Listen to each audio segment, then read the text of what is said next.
तो मेरे सेट पे आग लग गई थी जो शो हमने नया नया शुरू किया था। तो अब लता जी को नहीं पता कि ये प्रोडक्शन हाउस है उनका, उनको लगा मेरा पर्सनल नुकसान हुआ है। तो बड़ा स्वीट, मैं गाड़ी चला रहा था, खुद ही अपनी गाड़ी ड्राइव कर रहा था, तो फोन आया लैंडलाइन से, मतलब लता जी बात करना चाहती है। मैंने गाड़ी साइड में, मैं कहा एक साइड, और मैं उनको ये बोल रहा हूँ, लता जी आपको पता है मेरे पापा जिंदा होते बड़े खुश होते आपके साथ बात कर रहा हूँ। तो वो लग रही मैंने इसको अफसोस करने के लिए फोन किया है। रेडियो नशा। Hey, hello everyone, this is your Bollywood spy यानी कि आरजे दिव्य सोलगांव। और इस वक्त मेरे साथ जो लोग मौजूद है, पहले तो कहूँगा दो gorgeous ladies, director, actor, national award, इनकी जो फिल्में हैं वो नेशनल अवार्ड जीते हैं, और साथ में एक बहुत ही प्यारे से इंसान है जिन्हें नेशनल अवार्ड तो नहीं लेकिन नेशनल लव बहुत मिला। पूछना सबसे पहले आपसे यही चाहूँगा, तो सब लोग वही पूछते रहते हैं कपिल कैसे, ऑफ कोर्स वो तो है, बट साथ में 10 साल के गैप के बाद आप जी वो गैप भी आपका कम हो गया है, अगेन मंटो के बाद दिस वन इज देयर, तो ये कैसे thought process and how did Kapil का शो मैंने कभी देखा नहीं था, लेकिन उनके बारे में बहुत सुना था कि बहुत एक पॉपुलर कॉमेडियन है, होस्ट करते हैं एक बहुत पॉपुलर शो। पर मैंने उनका एक छोटा सा क्लिप देखा था जिसमें वो एक अवार्ड फंक्शन में प्रेजेंटर थे, और इतने स्पॉन्टेनियस थे, इतने सहज थे, इतने फनी भी थे, और पता नहीं कुछ उनमें कुछ एक चीज थी जो कहते हैं ना डेस्टिनी होती है हर प्रोजेक्ट की, तो बस वो चीज लगी। और फिर मैंने अपने एकदम से मैसेज किया अपने कास्टिंग डायरेक्टर को कि मुझे कपिल शर्मा का नंबर ला के दो। तो उसने भी कहा कि क्या बात कर रहे हैं आप, मतलब कपिल शर्मा इस रोल के लिए ना फिट है ना वो मानेंगे, ये तो कुछ बहुत ही मतलब over out of the box वाली बात है। तो फिर मैंने इनको मैसेज किया, इन्होंने जवाब दिया, हम मिले, और मिल के तो ऐसा लगा ही नहीं कि हम दोनों अलग अलग दुनिया को बिलोंग करते हैं। हमारी बहुत अच्छी बात हुई, स्क्रिप्ट के बारे में बात हुई, जिंदगी के बारे में बात हुई। फिर मैंने अपने प्रोड्यूसर्स को भी कहा, उन्होंने भी कहा कपिल शर्मा मतलब ये बहुत पॉपुलर है, ये बहुत बढ़िया तुमने एक, उनको लगा एक बड़ी स्ट्रैटेजी मैंने की है। स्ट्रैटेजी कुछ नहीं थी, एक स्पॉन्टेनियस दिल से एक आवाज निकली थी, और बस कट टू हमने फिल्म शूट की लास्ट ईयर इसी दौरान। क्या बात है कपिल। महमूद साहब की बात करेंगे तो India one of the best हम कॉमिक एक्टर कह सकते हैं। जब उन्होंने कुंवारा बाप फिल्म की थी, और सेम वे में चार्ली चैपलिन की बात करेंगे, आई थिंक लाइमलाइट फिल्म जो उन्होंने की थी, दोनों फिल्मों से उनके जो फैंस थोड़े शॉक्ड हो गए थे कि ये क्या किस तरह की फिल्में कर रहे हैं, बिकॉज उसमें इमोशनल एंगल्स अटैच थे। तारीफ बहुत हुई दोनों फिल्मों की, दोनों परफॉर्मेंसेस की। तो जब आपको अप्रोच किया गया था, ये भी आपके फैंस के लिए भी सेम रिएक्शन था कि कपिल शर्मा इन अ सीरियस रोल, मतलब एक शॉक्ड हो गए होंगे, लेकिन आप कहीं पे कोई झिझक थी, कुछ ये था कि मैं कर पाऊंगा या मेरे फैंस अपसेट हो जाएंगे, एक्सपेक्टेशंस इतने हाई हो जाएंगे? मुझे एक्चुअली कभी ये फील नहीं आया कि मेरे फैंस अपसेट होंगे। मुझे शुरू से लगता था कि वो खुशी होंगे, क्योंकि जो आपसे प्यार करते हैं, जो 10 साल से आप पे इतनी मोहब्बत लुटा रहे हैं, वो भी चाहेंगे कि यार एज एन एक्टर भी मैं ग्रो करूं। और इस फिल्म को करने के पीछे 2 कारण थे। एक तो नंदिता दास बहुत अच्छी डायरेक्टर है, मुझे पता था कि जो भी ये करेंगे अच्छा ही करेंगे, जो मेरे लिए भी सोचा होगा वो भी बहुत अच्छा ही होगा। और दूसरा रीज़न ये था कि कॉमेडी प्रोजेक्ट्स मुझे बहुत आते हैं, तो मुझे पता था बहुत आएंगे भी आगे। पर ऐसा किसी ने अगर मुझे में विश्वास दिखाया है तो मुझे भी ये अपॉर्चुनिटी जो ग्रैब करनी चाहिए। सो ये रीज़न था। तो बस दिल से, जैसे उनके दिल से आवाज़ आई, मेरे भी दिल से आई। क्या बात है साना।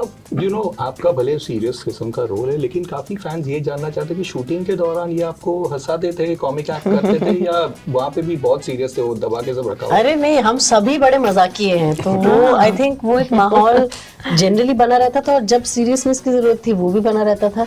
लेकिन हाँ, बहुत सीन में भी एक्चुअली फिल्म ऐसे शायद कुछ लोगों को लग रही है बहुत सीरियस टाइप फिल्म है, लेकिन फिल्म भी उसमें लाइट से है, बिल्कुल हार्टफेल्ट है।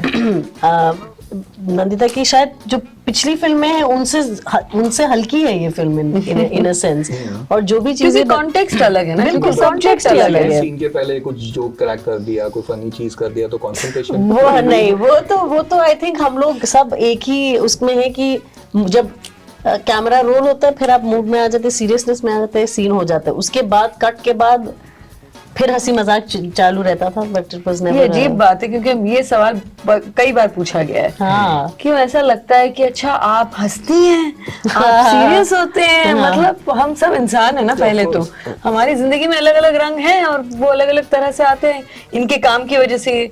ऐसे कॉमेडी उनका शो ही वो उसका है, तो ऑब्वियसली इसका मतलब थोड़ी है कि वो कभी कोई सीरियस बात नहीं करते, या मैं जिस तरह के सोशल इश्यूज से इन्वॉल्व हूँ उसका मतलब ये नहीं है कि मुझे किसी बात पे हंसी नहीं आती या फिर मेरी फिल्म में कुछ उस तरह के मोमेंट्स नहीं है, वो सिचुएशनल ह्यूमर है। जब मैं डायलॉग भी लिखती हूँ, क्योंकि डायलॉग मैंने लिखे थे, तो उसमें ऐसे बहुत जो रियल लगते हैं, जैसे वो एक आपने ट्रेलर में भी देखा होगा, वो एक एवोकाडो अपने फादर को दिखाता है, वो कहता है कि क्या है, मतलब जब पूछता है तो कहता है हम कभी खाए हैं क्या, तो उसके बाद वो फिर उनको भी क्यूरियोसिटी, वो ट्रेलर में नहीं है पर उनको क्यूरियोसिटी होती है, तो कहते हैं नरम है, वो बच्चे से पूछते हैं तो कहते हैं ना नरम है ना टाइट है, मतलब ये अब ये इसको आप फनी भी समझ सकते हैं, तो कोई हंसने वाली बात नहीं है लेकिन स्माइल तो आ ही जाती है शक्ल पे। तो कपिल 90s के दौर में उनकी फिल्म आई थी, फायर तो की, अर्थ में तो क्या गाने थे, अगेन बन्नो रानी, अगेन धीमी धीमी, रुत आ गई रे, और जब उन्होंने पहली फिल्म बनाई उसी वक्त के आसपास आपने भी यहाँ पे कॉमेडी चैलेंज में जीता था एंड एवरीथिंग,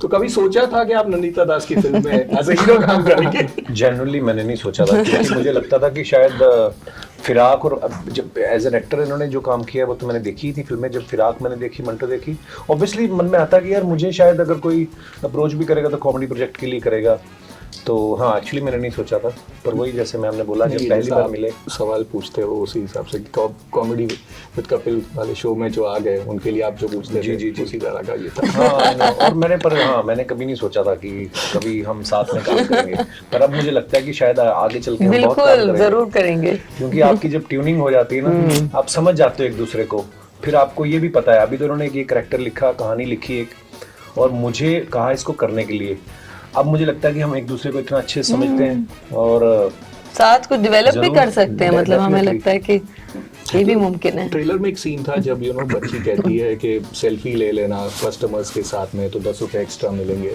तो जानना चाहूंगा आपकी लाइफ की बेस्ट पिक्चर जो भी किसी को स्टार के साथ या किसी स्टार्स के साथ या फैन मोमेंट जिसके पीछे कोई स्टोरी हो या कोई एक हार्डशिप हो कि ये यार ये मेरी पिक्चर, लाइक फॉर एग्जांपल मेरे लिए बच्चन साहब के साथ वाली पिक्चर हमेशा स्पेशल रहेगी, बट आप लोगों की जानना चाहूँगा वो कौन सी पिक्चर थी? तो बहुत सारे लोगों को मिली हूँ मैं इंडिया में, बाहर, जिनके काम को मैंने एडमायर किया है और उनसे मिलकर खुशी होती है, पर वो सिर्फ पिक्चर की बात नहीं होती है, वो फिर उस पूरे एक्सपीरियंस की बात होती है। जैसे जब मैं कान में ज्यूरी में थी तो लोग पूछते थे अच्छा सलमा हायक, हाविये बारदेम, ये लोग सब बड़े ऐसे स्टार्स हैं, पर हम 10 दिन साथ खाना खाते थे, साथ फिल्मों के बारे में बातें करते थे, झगड़ा भी करते थे, तो उसमें वो एक किसी हमारे फोटोज भी हैं साथ, पर वो फोटो की बात नहीं है, वो जो एक्सपीरियंस था।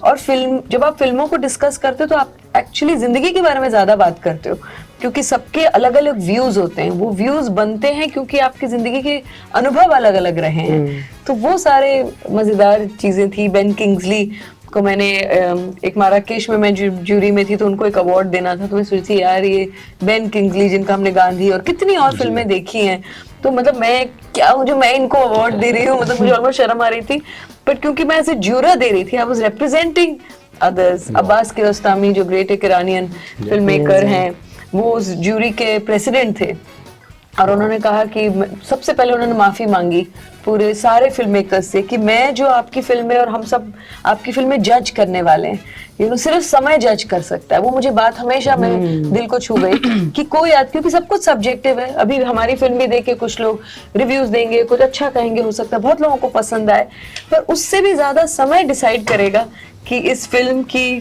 पूरी सिनेमा की, इंडिया की सिनेमा की जर्नी में कोई जगह है या नहीं।